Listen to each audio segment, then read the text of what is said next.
Hello everyone, कैसे हैं आप लोग। आई होप आप सब अच्छे होंगे। और आज का हमारा टॉपिक हम करेंगे जीडीपी और रियल जीडीपी क्या है और नॉमिनल जीडीपी क्या है, उन दोनों का डिफरेंस करेंगे आज। ठीक है, तो चलिए without further ado let's start our topic. तो जीडीपी क्या है यहाँ पे? जीडीपी मार्केट वैल्यू है। क्या है? मार्केट वैल्यू है कि मतलब बाजार में कितनी कीमत है किस चीज की, सारे फाइनल गुड्स एंड सर्विसेज की, सारे फाइनल गुड्स एंड सर्विसेज की जो कि domestic territory of a country में बनाए गए हैं। यानी कि जो भी फाइनल गुड्स देश की डोमेस्टिक टेरिटरी में, देश की जमीन पे एक साल के अंदर अंदर बनाए गए हैं, उन सभी का टोटल हम कहते हैं जीडीपी। ठीक है, उस देश की जीडीपी। तो मैं आपको एक होमवर्क देता हूं कि हमारे देश की, इंडिया की जीडीपी क्या है, ये आप मुझे सर्च करके बताएंगे कमेंट सेक्शन में।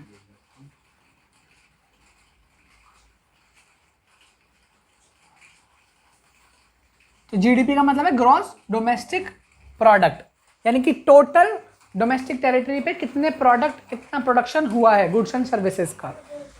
ठीक है, चलिए अब इस जीडीपी को मैं अगर दो हिस्सों में बांट के बताऊं तो एक जीडीपी अब जो हम कैलकुलेट करते हैं वो एक जीडीपी, उसको कहते हैं रियल जीडीपी, और दूसरा जीडीपी होता है नॉमिनल जीडीपी।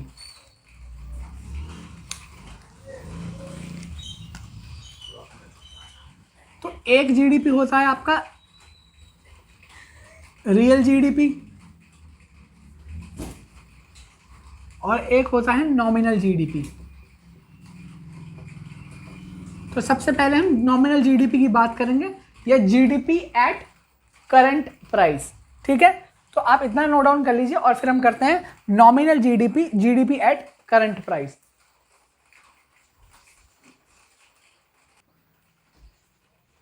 हाँ, तो अब हम नॉमिनल जीडीपी करते हैं। नॉमिनल जीडीपी को कहते हैं जीडीपी एट करंट प्राइस। ठीक है, इसमें जो जीडीपी की मेजरमेंट होती है, इसमें जो जीडीपी की वैल्यू को कैलकुलेट किया जाता है वो कैलकुलेट किया जाता है on the basis of the price of a same year, on the basis of price of same year, इसलिए इसको नॉमिनल जीडीपी कहते हैं। कैसे? मैं थोड़ा आपको स्केड्यूल की मदद से समझाता हूँ। या फिर सिंपल बात यह है कि करंट ईयर प्राइस को करंट ईयर क्वांटिटी से मल्टीप्लाई कर देते हैं। मतलब मान लीजिए आपने बनाए यहाँ पे 1000 यूनिट ऑफ ब्रेड। ठीक है, इस करंट ईयर में आपकी क्वांटिटी है 1000 यूनिट ऑफ ब्रेड 2005 में, और 2005 में ब्रेड का प्राइस, मार्केट प्राइस चल रहा था 10 रुपये। मार्केट प्राइस चल रहा था 10 रुपये। तो आपकी जो नॉमिनल जीडीपी बनेगी वो बनेगी 10,000 रुपीज, यानी कि current year price into current year quantity. 2006 में आपने सेम 1000 यूनिट ब्रेड बनाए, लेकिन इस बार प्राइस बढ़ के हो गई 15 रुपये। तो आपकी नॉमिनल जीडीपी निकल के आई 15,000 रुपये। और 2007 में, नेक्स्ट ईयर में, फिर आपने 1000 यूनिट ऑफ ब्रेड बनाए और नॉमिनल जीडीपी जो है आपकी वो है, सॉरी प्राइस जो है वो 20 है। तो जब इन दोनों को मल्टीप्लाई करते हैं तो हमारा आंसर आता है 20,000 नॉमिनल जीडीपी। तो आप नोटिस करिए यहाँ पे कि क्वांटिटी तो सेम है बट प्राइस बढ़ रहा है। Quantity is constant and that is 1000, but the price is increasing, so that's why our GDP also increasing, nominal GDP is also increasing। तो मैं कह सकता हूं कि ये प्राइस और क्वांटिटी दोनों से अफेक्ट होता है। अगर मैं यहाँ पे क्वांटिटी चेंज करूँ, यूनिट चेंज करूँ तो भी जीडीपी में चेंज आएगा, और अगर मैं प्राइस चेंज करूँ तो भी जीडीपी में चेंज होगा। ठीक है, लेकिन ये थोड़ा सा मिसलीडिंग है। It is misleading. Why it is misleading? It is misleading because it does not reflect the changes in the actual value of output. It does not reflect the changes in the actual value of output. ये actual change नहीं बताता है, क्योंकि यहाँ पे देखिए, अगर आप इस फिगर फोकस करें नॉमिनल जीडीपी को, तो यहाँ पे जीडीपी बढ़ रही है लेकिन एक्चुअल वैल्यू ऑफ आउटपुट में कोई चेंज नहीं आ रहा, वो सेम है। तो इसीलिए ये थोड़ा सा बेटर मेजर नहीं माना जाता है, ये थोड़ा सा बेटर मेजर नहीं माना जाता। तो जीडीपी, नॉमिनल जीडीपी को जीडीपी एट करंट प्राइस कहते हैं। When GDP of a given year is estimated on the basis of price of same year, it is called nominal GDP. Nominal GDP equal to current year price into current year quantity. Year में मैंने 3 साल लिख लिए, bread की units में मैंने तीनों में 1000 कर दिए, प्राइस में मैंने 10 10 10 कर दिए, तो नॉमिनल जीडीपी मेरा इन दोनों को मल्टीप्लाई करके 10,000 15,000 और 20,000 आ गया है। तो ये प्राइस और क्वांटिटी दोनों से ही अफेक्ट होता है, यानी कि अगर मैं प्राइस चेंज करूंगा तो भी जीडीपी में चेंज आएगा, और अगर मैं क्वांटिटी चेंज करूंगा तो भी जीडीपी में चेंज आएगा। ठीक है, तो ये थोड़ा, और उसके बाद it is misleading because it does not reflect the changes in the actual value of output. तो आप इसको नोट कर लीजिए। उसके बाद हम करेंगे रियल जीडीपी क्या होता है, उसके बाद हम करेंगे रियल जीडीपी क्या है, जो एक बेटर मेजर है, जो कि एक बेटर मेजर है। नॉमिनल जीडीपी नाम का जीडीपी है, असली जीडीपी का जो असली डेवलपमेंट का जो मेजर होता है वो होता है रियल जीडीपी, वो एक्चुअल चेंज दिखाता है आउटपुट में। इसको आप नोट कीजिए, फिर उसके बाद आगे बढ़ते हैं।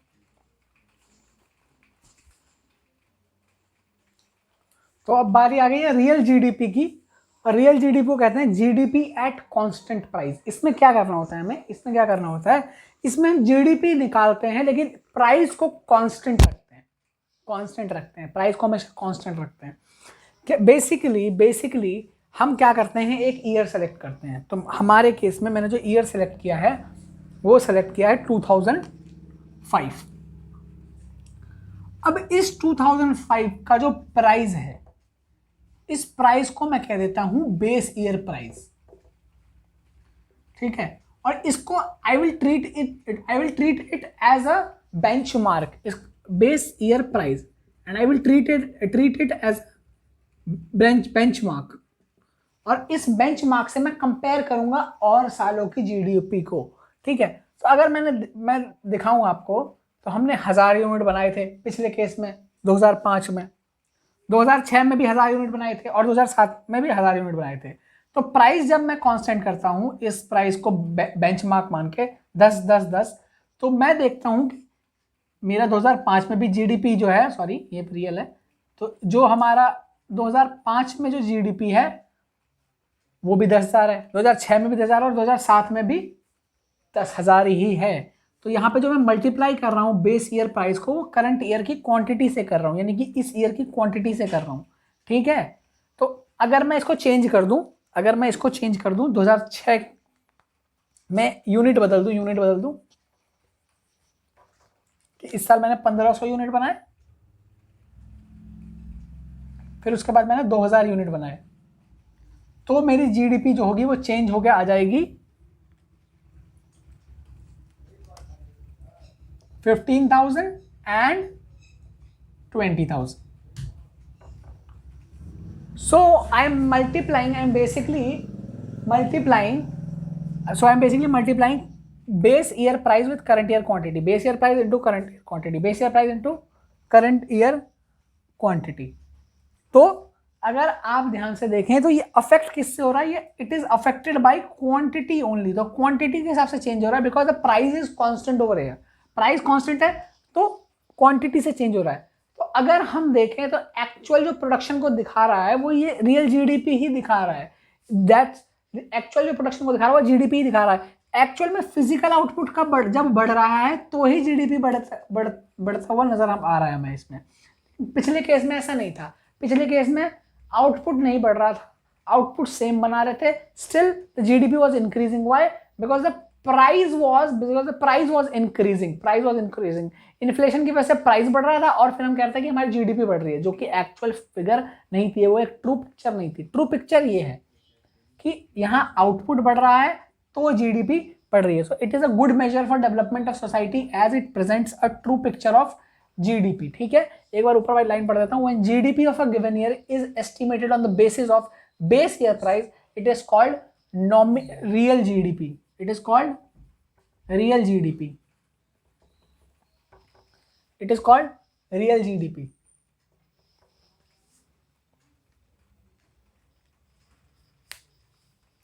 आई होप कि आपको ये समझ में आ गया होगा। अब आप इसको नोट कर सकते हैं, you can note it down, and हम उसके बाद एक अगले टॉपिक पे बढ़ते हैं जिस टॉपिक का नाम है जीडीपी डिफ्लेटर।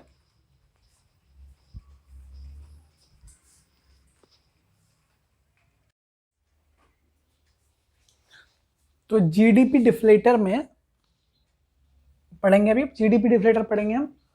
और जीडीपी डिफ्लेटर क्या है आपको बताता हूँ, एक बार रीडिंग करते हैं। To eliminate the effect of price change and determine the real change in physical output, we can use GDP deflator. जो हमें प्राइस का चेंज है, इफेक्ट ऑफ प्राइस चेंज, जो प्राइस चेंज का प्रभाव है, अगर उसको हमें निकालना है, ठीक है, और actual real change physical output में कितना हुआ है, इसको कैलकुलेट करने के लिए हम क्या इस्तेमाल कर सकते हैं, जीडीपी डिफ्लेटर का इस्तेमाल कर सकते हैं। जीडीपी डिफ्लेटर क्या करता है, मेजर करता है average level of price, average level of prices of all goods and services, उन सारे गुड्स एंड सर्विसेज का दैट मेकअप जीडीपी, जो कि जीडीपी को बनाते हैं, उन सब का एवरेज लेवल ऑफ प्राइस क्या है, इसको कैलकुलेट करने के लिए हम जीडीपी डिफ्लेटर का इस्तेमाल करते हैं। जीडीपी डिफ्लेटर कुछ नहीं है, nominal GDP upon real GDP into 100 करके हमें जीडीपी डिफ्लेटर पता चल जाता है। तो नॉमिनल जीडीपी क्या है हमारे पास, सपोज मान लीजिए नॉमिनल जीडीपी यानी कि जो करंट ईयर की जीडीपी है, जो मैंने करंट ईयर प्राइस से निकाली है, तो एक एग्जांपल के तौर पे मैं ले लेता हूं 1800, हाँ 1800 ले लेता हूं मैं नॉमिनल जीडीपी, और रियल जीडीपी ले लेता हूं 1200 या 1200, ठीक है, और इसको मल्टीप्लाई कर देता हूं 100 से, तो I will know, I can calculate what would be my GDP deflator. So I can calculate my GDP deflator. तो कुछ नहीं है, बड़ा आसान है, इससे गया 2 6 12, 2 9 18, 2 3 6, 4 50,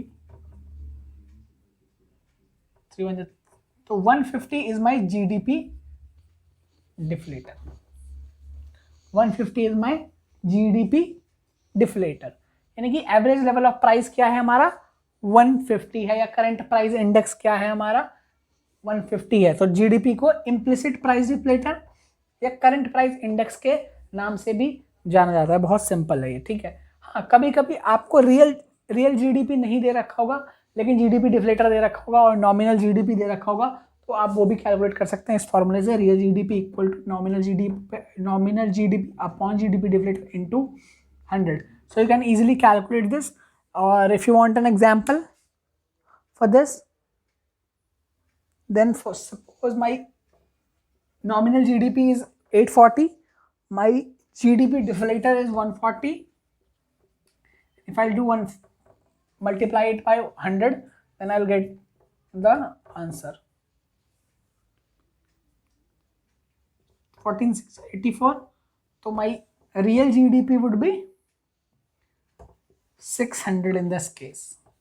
तो मेरा रियल जीडीपी या करंट प्राइस इंडेक्स है implicit price deflator, sorry my real GDP जो होगा वो my real GDP will be 600, current price index और इम्प्लिसिट प्राइस डिफ्लेटर तो जीडीपी डिफ्लेटर को ही कहते हैं, ठीक है। यानी कि जो प्राइस की वजह से इन्फ्लेशन आ जाता है ना, कभी कभी जो इन्फ्लेशन की वजह से जीडीपी बढ़ जाती है ना, उसको डिफ्लेट करने के लिए, एक्चुअल चेंज पता लगाने के लिए जो हम कॉन्सेप्ट यूज करते हैं वो करते हैं जीडीपी डिफ्लेटर, क्योंकि कभी कभी जीडीपी किसकी वजह से बढ़ रही है, इन्फ्लेशन की वजह से बढ़ रही है, तो उसको डिफ्लेट करने के लिए हम क्या इस्तेमाल करते हैं, जीडीपी डिफ्लेटर। That's it. और हमारा जीडीपी डिफ्लेटर का इतना ही कंसेप्ट था, और फिर आज की क्लास हम रैप अप करते हैं और अगली क्लास से हम करेंगे कन्वर्जन के कंसेप्ट, ठीक है। तो तब तक के लिए बाय बाय।